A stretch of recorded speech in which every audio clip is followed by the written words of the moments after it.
Hey there, folks! Tonight we're diving into the often confusing, sometimes terrifying, but always important world of global finance. Now, I know what you're thinking, John, finance? Isn't that as exciting as watching paint dry? And to that I say, yes, sometimes it is. But much like a colonoscopy, understanding global finance is crucial for your well-being, even if it's not the most thrilling experience. We're going to break down complex concepts like stocks, bonds, and those things called commodities. We'll also explore the role of major players like the Federal Reserve, those folks who seem to control the global money supply with the flick of a wrist. And yes, we'll even try to make sense of those mysterious acronyms like the IMF and World Bank. Think of this as a crash course in global finance designed to equip you with the basic knowledge you need to understand what's happening in the world around you. Because let's face it, understanding how money moves globally is about as essential as understanding why your cat insists on sitting on your keyboard while you're trying to work. By the end of this, you'll be able to impress your friends at parties with your newfound financial knowledge. Or, at the very least, you'll be able to understand the financial section of the newspaper without immediately bursting into tears. So buckle up, grab your thinking caps, and let's dive into the fascinating world of global finance. First things first, what exactly is finance? It's a term we hear often, but what does it really mean? Well, put simply, finance is how we manage money. It's the art and science of handling funds, whether it's for personal use, business operations, or government projects. It's about how individuals, businesses, and governments get the money they need and what they do with it. This involves a wide range of activities, from budgeting and saving to investing and borrowing. It's about investing, borrowing, lending, and all those fun things adults talk about at dinner parties that make you want to hide under the table. But don't worry, it's not as intimidating as it sounds. Now, within the vast universe of finance, we have things like stocks, bonds, and commodities. These are the building blocks of the financial world, each with its own unique characteristics and roles. Think of stocks as tiny pieces of ownership in a company. When you buy a stock, you're essentially buying a small slice of that company, hoping its value will go up so you can sell it later for a profit. It's a way for companies to raise money and for investors to potentially earn returns. It's like buying a collectible action figure, except instead of a plastic superhero, you're investing in a company that hopefully makes real money. The stock market can be volatile, but it also offers opportunities for significant gains. Bonds, on the other hand, are like IOUs. When you buy a bond, you're lending money to a government or a company, and they promise to pay you back with interest. Bonds are generally considered safer investments compared to stocks. It's less risky than stocks, but it also means potentially smaller rewards. Bonds provide a steady stream of income, making them a popular choice for conservative investors. It's like lending your friend $5 with the promise they'll buy you a coffee later.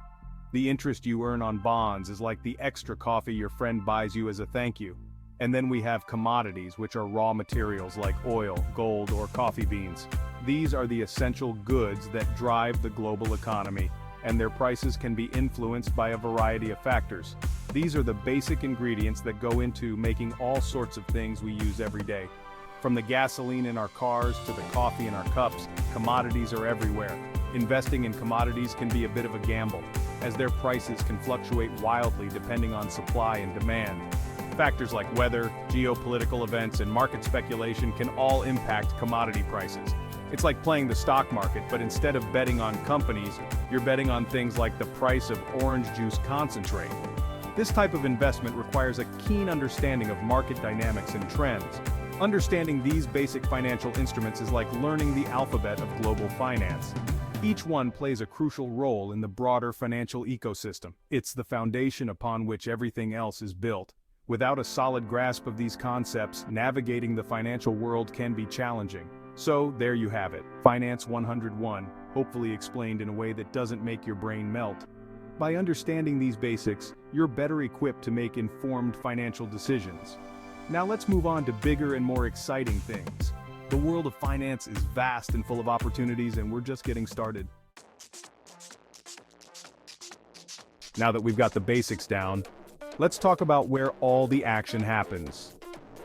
Financial markets. Think of these markets as giant online platforms where people buy and sell those stocks, bonds, and commodities we talked about. It's like eBay, but instead of bidding on vintage Beanie Babies, people are trading billions of dollars worth of financial instruments. These markets are where companies go to raise money by issuing stocks or bonds. It's also where investors, both big and small, try to grow their wealth by buying and selling these instruments. It's a fast-paced, constantly changing environment, fueled by news, speculation, and the occasional panic attack.